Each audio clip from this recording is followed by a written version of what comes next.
Gunfire cracks across the canyon, echoing like thunder through the bones of the mountain.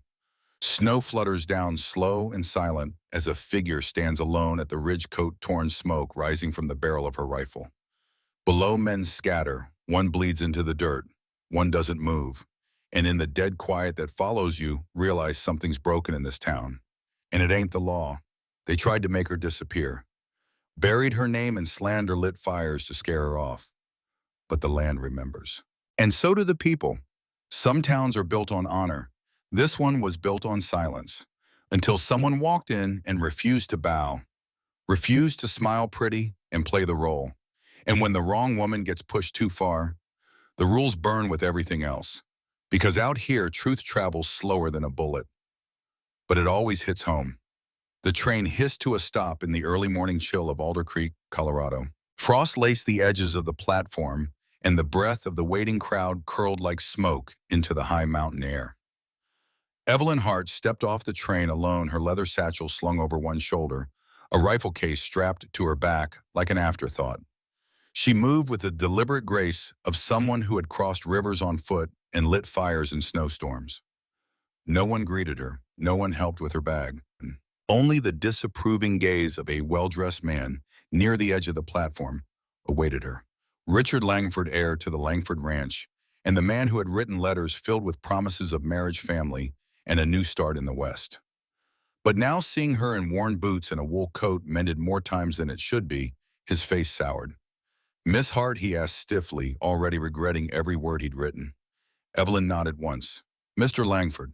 Her voice was calm, her Appalachian drawl softened but unashamed. She extended a calloused hand.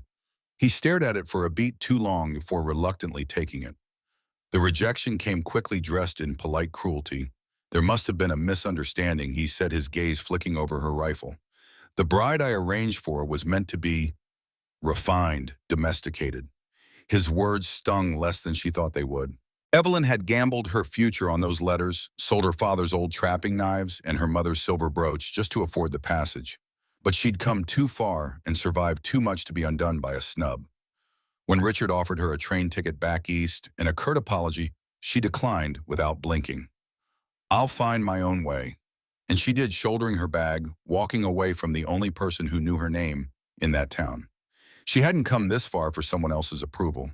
She'd come for land, for work, and maybe, if the mountains were merciful, for a chance to start over on her terms. But what she didn't know yet was that the mountains had a different trial in mind for her first night. A trial made of fangs, blood, and fire. The sun dipped behind the peaks as Evelyn trudged along the dirt road leading out of Alder Creek. No boarding house would take her without references, and no shopkeeper dared rent a back room to a woman carrying a rifle, and no husband. By nightfall, she'd reached the tree line at the edge of the high woods, too far to turn back and too proud to beg. She made camp beneath a spruce canopy, kindling a fire the way her father taught her, low-hot hidden. As she unwrapped a strip of venison jerky, the wind shifted. A howl split the silence. Not the lone, mournful cry of a distant coyote, but the close, coordinated call of a hunting pack. Evelyn froze. Wolves. Mountain wolves. She scanned the shadows with seasoned eyes, hands slipping instinctively to the revolver on her belt. Then she saw them, 4 silhouettes flanking the tree line, their eyes like pale coals in the dark. The lead wolf stepped forward, massive and silent fur bristling with hunger. Evelyn rose slowly, heart pounding. Her fire was small, not enough to frighten them. Her scent, blood, sweat, fear had brought them closer. One lunged. She fired. A flash of gunpowder lit the clearing, and the shot rang out, sending the wolf skidding to the dirt. But the others didn't run. They circled. Evelyn backed toward the fire, her second shot grazing another. The third misfired. That's when the largest charged. She pivoted, drew her knife, and as it leapt, fangs bared, she slashed hard across its snout, catching the beast in midair. They fell together, the knife sank deep. The weight of the wolf crushed her chest, hot breath on her throat. She shoved it aside, hands shaking, breath ragged. The others had fled. Only the fire crackled now. Blood on the leaves, pain in her ribs. She sat back against a tree, stunned, but alive. A distant voice called through the woods. "Hello, anyone out there?" A lantern appeared through the brush, carried by a man with a cane and a war-worn face. "Easy now," he said, kneeling beside her. "Let me see that arm." Evelyn didn't argue. She was bleeding, bruised, and barely conscious. But the man's voice was calm, his hand steady. Dr. Elias Monroe, he introduced himself. And you just survived what would have killed most men. Evelyn let out a shaky breath. Good, she whispered. I'm not most men. And then the dark took her. Evelyn awoke to the creak of floorboards and the scent of boiled pine. She lay beneath a quilt in a warm cabin, the low hum of a wood stove murmuring nearby. Her arm was bandaged, her ribs wrapped, and her coat hung drying on a nail. Across the room, the man from the woods, Dr. Elias Monroe, sat polishing a surgical scalpel by the morning light. He glanced up, saw her stir, and offered a slow, measured smile. Welcome back, he said. You've been out for nearly 12 hours. 2 broken ribs, punctured arm, mild blood loss. You're lucky I found you. Evelyn sat up, wincing. Lucky's never been my usual company. Elias nodded, recognizing something in her tone. You from the Appalachians? She hesitated, then replied. Western Carolina. I know how to field dress a deer and gut a lie. I thought that would be enough out here. Elias stood limping slightly as he crossed the room. In Alder Creek, it's not skills they measure. It's bloodlines and appearances. You came here thinking this town offered a new start. But what it offers is exactly what the Langfords decide is acceptable. Evelyn's expression didn't change, but the spark in her eyes burned hotter. They turned me away before I said 3 words. Elias handed her a cup of black coffee. Then they've made their first mistake. And if I know this town and I do, it won't be their last. By mid-morning, she was on her feet. Elias offered her a cot at the clinic in an informal arrangement, help clean organized supplies, maybe assist with patients who didn't mind calloused hands and herbal poultices. Evelyn accepted, not because she needed charity, but because it gave her a foothold, a place. That same day, she walked to Dawson's General Store and asked about local work. Walter Dawson, a stout man with kind eyes and an even kinder mustache, looked her over and nodded toward her rifle case. Heard you shot 2 wolves last night. 3, she corrected. 1 with a knife. He whistled low. Town hasn't seen a woman do that since Molly Redfern back in '67, and she ran off with a bank robber. He pointed toward the butcher's shop. Jeb Grant's looking for clean game. Tired of meat spoiled by half-blind drunks with shaky aim. You dress your kills proper. Evelyn's response was sharp and certain. Since I was 12. But even as she started laying roots, small ones, practical ones, the shadows of the Langfords stretched long over Alder Creek. Whispers stirred. That the rejected bride was now walking Main Street with a rifle on her back, that Dr. Monroe, the war-wounded recluse, had taken a strange liking to her, and that Evelyn Hart, the woman they turned away, wasn't planning on going anywhere. Paragraph 4, Blood in the Trees. 2 days later, Evelyn tracked her first buck in the highlands east of Alder Creek. The morning air was brittle mountain cold and laced with the musk of wet pine. She moved like shadow through the undergrowth, rifle, steady boots soft on moss and rock. The buck was large, 8 points broad chest, grazing near a creek that shimmered like spilled mercury. She waited, watched, breathed. Then the wind shifted, and so did the deer. 1 clean shot. The crack echoed through the valley, and the buck fell instantly. No panic, no pain, just the stillness that comes when death is swift and deserved. Evelyn approached, murmuring thanks under her breath as she knelt to dress the carcass. Her blade, sharp and sure, worked with the practiced rhythm of a woman who had bled 100 animals in harsher hills. But as she stood to hoist the body, something caught her eye, a glint of rusted steel to the north. Half buried, half sprung. A trap, and not the kind laid by amateurs. These jaws were reinforced, the trigger wired with precision. She spotted another and another, forming a loose perimeter around a rock shelf. Evelyn's stomach turned. No hunter would rig this many traps for deer, and no trappers legally operated this close to town. She crouched low, tracing boot prints, fresh, heavy, too large for a single person. Her fingers brushed something tucked beneath a camouflage burlap sheet, a sack of poison bait. She didn't need to guess who laid these. That night, back at the butcher's, she delivered the venison with no word of the traps. Jenkins paid her double on the spot. He knew quality. You're a godsend, he muttered, inspecting the meat. Haven't seen a shot that clean in months. Evelyn thanked him with a nod, but her thoughts were elsewhere. She walked straight to Dr. Monroe's clinic and laid the bait sack on his desk. He examined it in silence, running fingers over the coarse fibers, then looked up. Langford property, he said. They're laying poison traps in public hunting grounds to drive up cattle sales. And if a child or dog wanders into those woods, He didn't finish. "We need to bring this to the council," Evelyn said. Elias leaned back in his chair. "Half the council is in Langford's pocket. The rest are too afraid to say otherwise." Evelyn's jaw clenched. "Then we find someone who isn't." He nodded slowly, eyes hardening. "There is one man, Deputy Callahan, war veteran like me, doesn't owe the Langfords anything except perhaps a grudge." Evelyn stood. "Then let's pay him a visit. And Doc bring the trap." What she didn't know was that someone had already seen her at the site, someone watching her movements, someone not ready to let a rejected bride become a threat to an empire built on secrets. Buried in blood and dirt. Paragraph 5, a hunter watched Deputy Noah Callahan lived above the old firehouse on the south end of town, a stone building that still bore blackened marks from the great blaze of '81. He was a tall man, quiet, with a war-shattered knee, and a reputation for not being afraid of anyone, even the Langfords. When Evelyn and Elias arrived, he was oiling a revolver by lantern light, his badge tossed carelessly on the table like a worn coin. He didn't rise when they entered, just gave a long glance at the trap Elias placed on his table. "That came from Langford Ridge," he asked, voice low. Evelyn nodded. "They're baiting game illegally. Poisoned sacks. I found 3 of them near a popular water road." Callahan exhaled slowly, rubbing his jaw. "You have any witnesses?" Evelyn paused. "Just me." He grunted. "And they'll say you're a bitter woman with a grudge." She stepped forward. "I'm not looking for revenge, Deputy. I'm trying to keep someone from stepping into that trap and losing a leg or a child." That gave him pause. After a long silence, he finally said, "I'll look into it." Quietly. "But this town don't run on justice. It runs on debt. Langford holds half of the mortgages in Alder Creek. If I make a move without backup, I'll be out of a job by sundown." Outside, Evelyn stood beneath a sky bruised with thunderclouds. Snow teased the wind. Elias lit a match with his one good hand, the flare casting flickers across his tired face. "You did good in there," he said. "He'll act, if we push just a little harder." Evelyn gave a weary nod. "I didn't come here to stir trouble." "No," Elias said, exhaling smoke, "but trouble seems to like the way you stir." That night, someone watched her again. A figure perched high in the barn loft behind the butcher's shop, silent as shadow. He had followed her from the ridge, seen the trap she found, watched her speak with the doctor, then the deputy.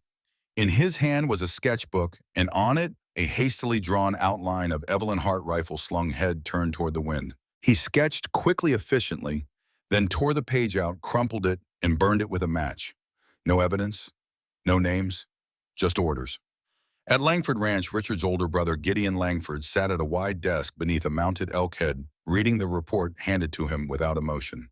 His jaw tightened only slightly. "So the girl's not leaving," he murmured. "She's poking around." The man in the shadow's face, still hidden beneath his hat, nodded once. "And she's clever." Gideon stood and poured himself a glass of bourbon. "Clever women cause clever problems." He tossed back the drink. "Send a warning. Make it messy. Make it look like the mountains did it. We'll not lose control of this valley to some hill witch with a rifle and a grudge."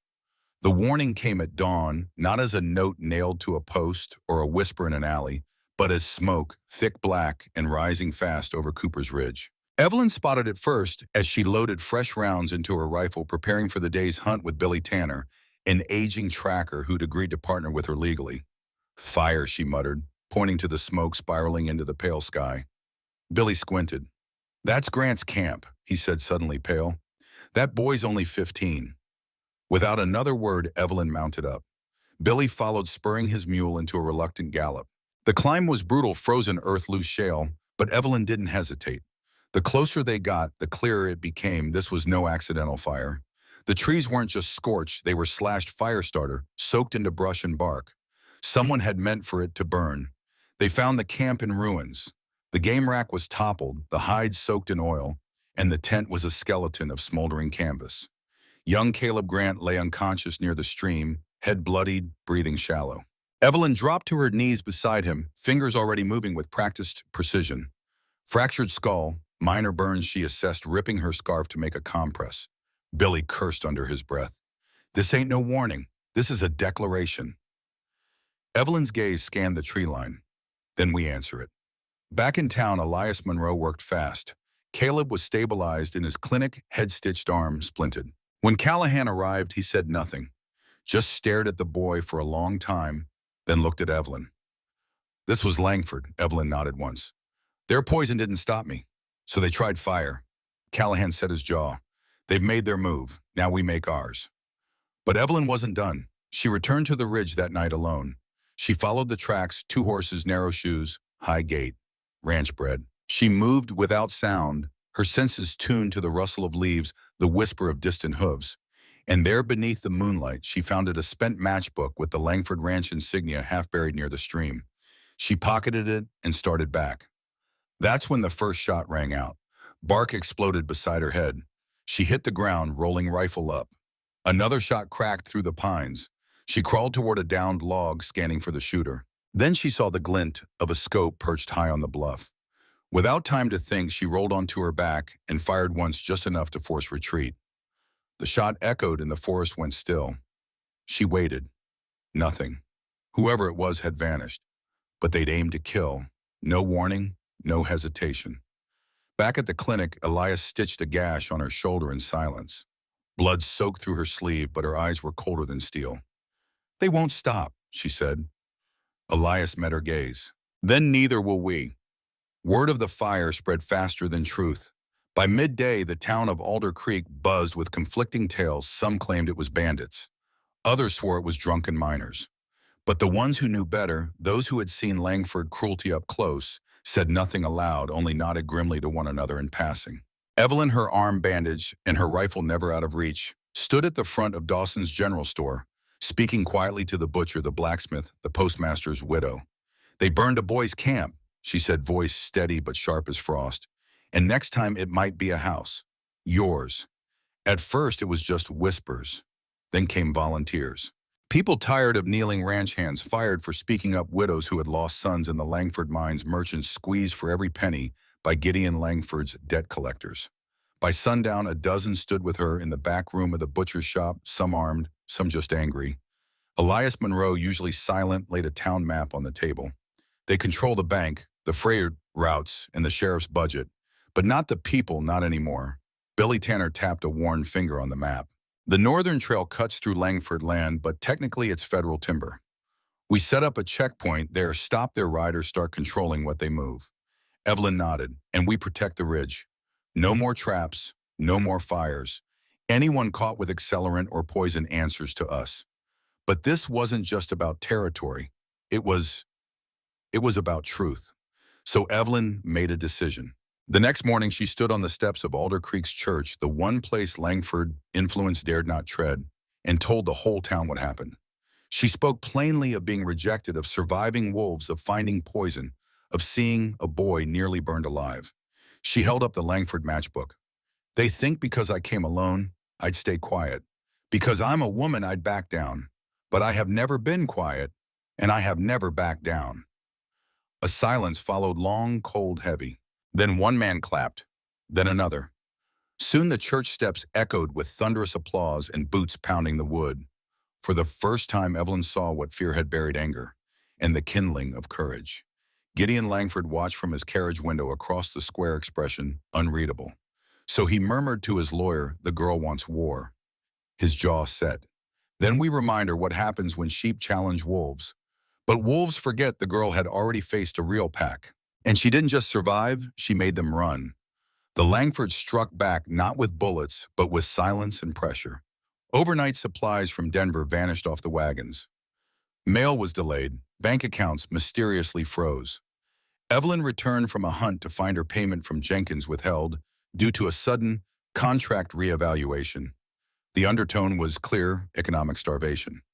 Gideon Langford didn't need a gun to bring a town to heel, he just needed to choke its air. One by one, Evelyn's supporters felt the squeeze.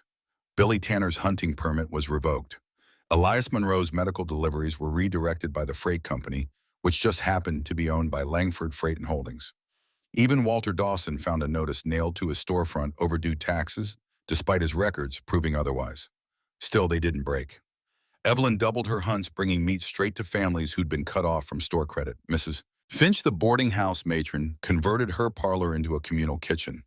Elias, despite dwindling supplies, continued treating anyone in need, working by lantern light long after dusk.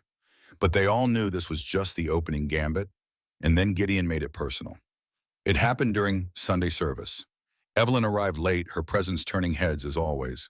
But this time the whispers stopped when she stepped inside.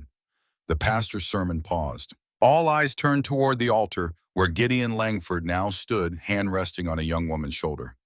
"We're honored today," he said, "to welcome my son Richard's fiancée, Miss Annabelle Wren, direct from Boston.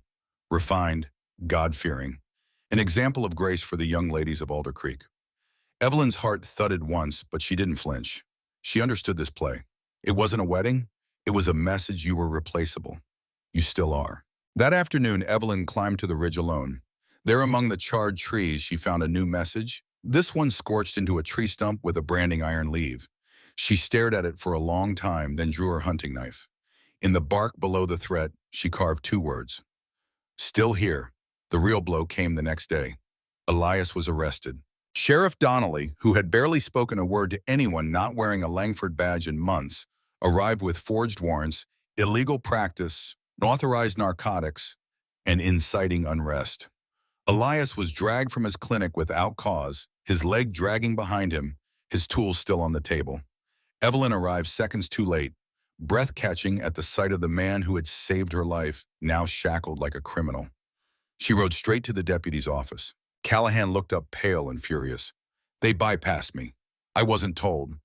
Evelyn slammed her palm on his desk. "Then tell me this, if we're going to fight wolves in men's clothing, who in this town still remembers how to hunt?" Callahan didn't answer right away. But after a moment, he opened his drawer and slid a tin badge across the desk. "Then we do this the old way," he said quietly. "One law, one rifle, one reckoning." Deputy Callahan's plan was simple, brutal, and risky: strike. A Langford shipment in broad daylight. Not to steal, but to expose. He'd caught wind of a quiet delivery, unregistered crates marked as agricultural supplies, moving under guard from Langford Ranch to the mining depot near Dead Man's Curve. "Too much weight for seed," he said. "Could be arms. Could be bribe cash. Either way, it's off the books." Evelyn didn't hesitate. "We intercept. No masks, no threats. Just a public stop badge and law behind it." Callahan nodded. "And I'll deputize you for the hour. You'll need the authority." That morning, Evelyn rode with two allies, Callahan and young Timothy Elias's stable hand turned volunteer scout.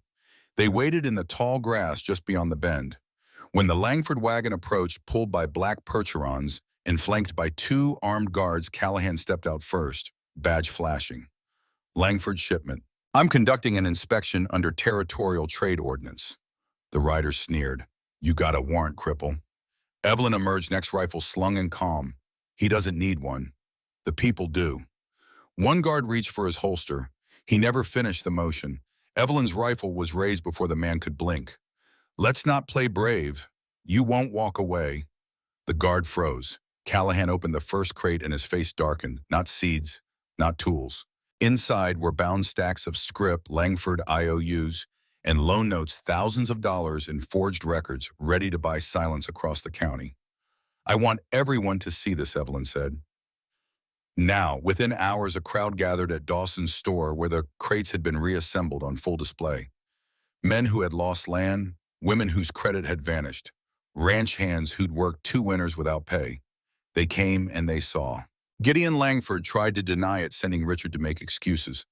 Accounting mistake, internal error, misfiled by freight. But this time no one listened. Evelyn stepped up onto the wagon and held a paper high. "You said I was unsuitable," she said. "But I'm the one who found your rot. And if I can find it, so can the law." A roar of agreement followed, but that night retaliation came with bullets. They struck just past midnight. Evelyn woke to flames. Someone had set fire to the outer barns near Finch's boarding house. Smoke choked the yard. A figure in a scarf ran through the firelight, torch raised, pistol drawn. Evelyn grabbed her rifle barefoot, heart pounding, and met them in the smoke. The attacker raised his gun but hesitated, just long enough for Evelyn to fire first. The shot knocked him to the ground. When she pulled the scarf down, her breath caught. It was one of Langford's own ranch guards. Branded on the neck, burned into loyalty. She looked up. Finch's chickens screeched. The wood cracked and fell. But the house held.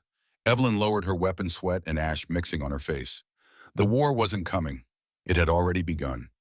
The next morning, Evelyn rode to Elias's clinic only to find the door locked and a Langford seal burned into the wood. Sheriff Donnelly had sealed the premises, citing unlicensed medical practices, despite the fact that Elias had served the community longer than any of the Langfords had owned a cow.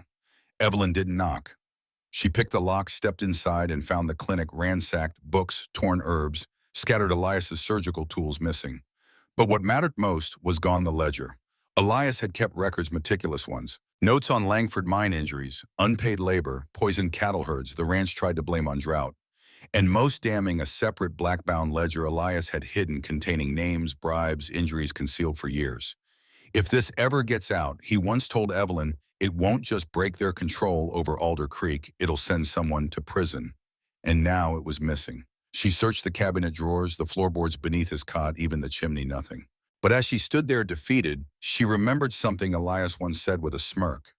The truth is safest where no man would willingly look under pain or pride. She paused, walked to the jar labeled toothache tincture. Inside, hidden beneath the cork, was a rolled scroll, tightly wound, wax-sealed. The ledger's index, a map of pages, aliases, accounts. It wasn't the ledger, but it could lead to it. She tucked the index into her coat and fled before Donnelly returned. That night, Evelyn rode alone through the snow to the one place the Langfords had never dared to torch, the Silver Bluff mine. Abandoned since the '79 collapse, its tunnels now served as fox dens and storm shelters. Elias once mentioned stashing supplies there. She descended into the dark with only a lantern and a pistol. The walls were cold, the silence unnatural. Deep in the shaft, under a false floorboard of a support beam, she found it. Wrapped in oilcloth, bound in old sinew string, the ledger. Water-stained but intact. Names, dates, transactions. Men paid to look the other way when a mine shaft wasn't reinforced. A foreman bribed to ignore missing safety gear. Even the town's preacher paid hush money after a worker's daughter was assaulted by a Langford heir. Evelyn sat in the dirt, stunned. She had the smoking gun. But how to use it? As she emerged into the cold night lantern flickering low, she realized she was not alone. A silhouette stood between her and the trail, hat low, rifle raised, no words. The Langfords knew she was close, and they had sent a closer message. She didn't wait. She dropped low and fired. The return shot cracked overhead. She rolled behind a rock outcropping, hard hammering. Snow scattered with every blast. Finally, silence. She peered around. The shooter was gone, but not empty-handed. She looked down. The ledger was gone. Only the torn oilcloth remained. Evelyn returned to town under cloak of darkness, bruised, frostbitten, and empty-handed. The ledger was gone, but not the index. She clutched the wax-sealed scroll to her chest like a lifeline. Back at Mrs. Finch's, Thomas was waiting with news that made her blood run colder. They've issued a public warrant accusing you of theft, arson, and attempted murder. The council signed it under Langford pressure. Evelyn's mouth went dry.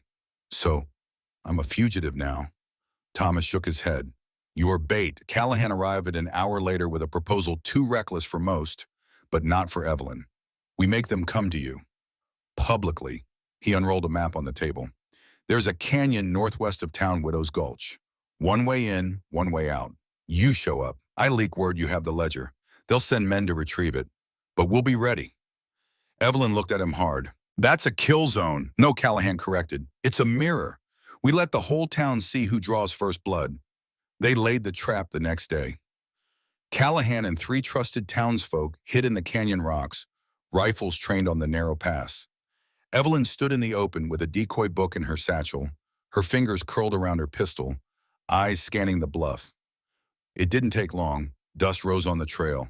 5 riders, Langford's elite enforcers, including their newest weapon, Thatcher Kane, a Pinkerton-turned mercenary known for making witnesses disappear between rail towns.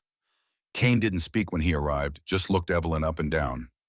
You're the woman they thought was weak, he said finally. You're the one who made them bleed. Evelyn gave a thin smile. Funny. All I've done is tell the truth. He dismounted, reached for her satchel, then handed over. And maybe we'll let your doctor live long enough to bury you. That was the moment. Kane reached. Callahan fired first from the ridge. Gunfire erupted. It was chaos. Horses reared. Dirt kicked up in blinding clouds. Evelyn dropped low, rolled behind a rock, drew her sidearm, and fired clean through a Langford man's thigh, non-lethal, but loud enough to send a message. 2 townsmen flanked from above, driving the others back. One Langford rider tried to circle wide, but Billy Tanner was waiting, dropping him with a warning shot to the saddle horn. Then just like that, it was over. 3 Langford men fled. One was captured wounded. Kane was gone vanished during the first volley, leaving only boot tracks and a blood trail into the trees. And the town they had come. From the cliffs, dozens of townspeople had watched the entire exchange, rifles still slung eyes wide with disbelief. They saw who fired first. They saw Evelyn stand firm. They saw the Langford brand scarred into the arm of the man who'd threatened her. The lie was unraveling. The story of the rejected bride was gone. In her place stood a symbol, not just of defiance, but of reckoning. In the hours following the ambush at Widow's Gulch, Alder Creek changed. The shift was quiet at first, a murmur, a glance, a hand resting a little longer on a pitchfork. Townspeople who had cowered behind Langford debt in fear began standing taller, walking straighter. Evelyn rode back into the town not as an outlaw, but as someone the people now followed with their eyes and listened to with their hearts. The preacher who once avoided her on Sundays shook her hand. The miller's wife brought food to Finch's. Even Jenkins the butcher whispered, "Whatever you need, you've got it. I've had enough of them too." But with the victory came a price. That evening, as Evelyn returned to the clinic to check on Elias, now released after public outcry, she found the door slightly ajar. Inside, the lamps were still burning, and the ledger lay neatly on the table. Returned, unopened. No note, no explanation. But Thomas found the mark first, a feather laid on top. Black and gray, a signature known across the territory, Thatcher Kane's calling card. He took it, Evelyn whispered. Read it, copied it, and brought it back. Thomas nodded, expression unreadable. Because now he knows what we know, and he wants us to use it. Evelyn spent the next 12 hours compiling a plan. Using the ledger and the index, she built a case page by page, name by name. With Callahan's help, they mapped out every bribe, every forced foreclosure, every buried incident Langford money had hushed. She wrote letters to the territorial governor, to the Denver Herald, and even to a Union war buddy of Thomas's, who now served as a circuit judge. When this dropped, she said, eyes tired but blazing, Langford won't just lose this town. He'll lose the whole territory. But the Langfords wouldn't go quietly. 2 nights later, the church bell rang out, not for service, but for emergency. Smoke curled up from the east side of town. Evelyn and Thomas arrived to find the schoolhouse ablaze. Flames devoured the timber walls, children's books flying like dying birds through broken windows. Townsfolk formed lines with buckets. Evelyn raced inside before anyone could stop her, coughing through smoke to carry out the last 2 students trapped behind a collapsed beam. Her coat caught fire. Thomas tackled her to the snow to smother it. As the flames died, a message appeared, scorched into the school's front step, with a hot iron turn back, or more will burn. The town's silence afterward was different than before, not fearful, furious. Walter Dawson stepped onto the smoldering steps, looked around at the crowd gathering in ash and soot, and shouted, "Enough!" His voice cracked with grief and resolve. "They can burn our school, they can threaten our children, but we're done living like tenants on land we built ourselves." And just like that, a town stood up, not with pitchforks, with votes. The town council, long puppeted by Langford loans, was summoned for an emergency re-election. And for the first time in 20 years, their seats would be contested. Evelyn didn't run, but she didn't need to. Everyone already knew she was the reason the fire didn't consume more than timber. She was the reason Alder Creek was no longer afraid. Gideon Langford was not a man accustomed to losing. When the town called for new elections, he didn't rage or retaliate, he calculated. From the porch of his sprawling ranch house, he sat with his son Robert and stared across the snowy plain. "They've made her a symbol," he muttered, voice low. "Symbols can't be bought, but they can be destroyed." That night, Evelyn received an unexpected visitor, Annabelle Wren, the same elegant woman introduced weeks before as Robert Langford's bride-to-be, now stood on Evelyn's porch alone, hair windblown, eyes red from riding in the cold. "I need to talk to you," she said, voice trembling. "He's going to kill you. Not legally, not directly, but it's already in motion." Inside by the fire, she spilled everything, how Gideon had hired Thatcher Kane not just to retrieve the ledger, but to eliminate Evelyn after the public had turned. "He calls it a necessary conclusion," Annabelle said bitterly. "He's arranged for an accident on the ridge, and he's using Robert to lure you." Evelyn leaned back in her chair, rifle across her lap. Why are you telling me Annabelle met her gaze? Because I thought I came here to marry into power, but all I found was rot. And watching you fight, it reminded me who I used to be. Her hands shook. I won't let them do this. By morning, Evelyn had a plan. She rode out early to Miller's Bluff, the highest overlook above Widow's Gulch, the same trail Robert had asked her to meet him on to make peace. But this time she was ready. Hidden in the trees behind her were 4 townspeople, including Callahan and Billy Tanner. Evelyn waited in the open, no rifle, no coat, just a leather satchel and her eyes fixed on the tree line.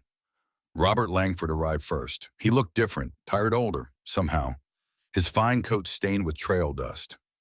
I didn't want this, he said, stopping 10 yards from her. I wanted to fix it.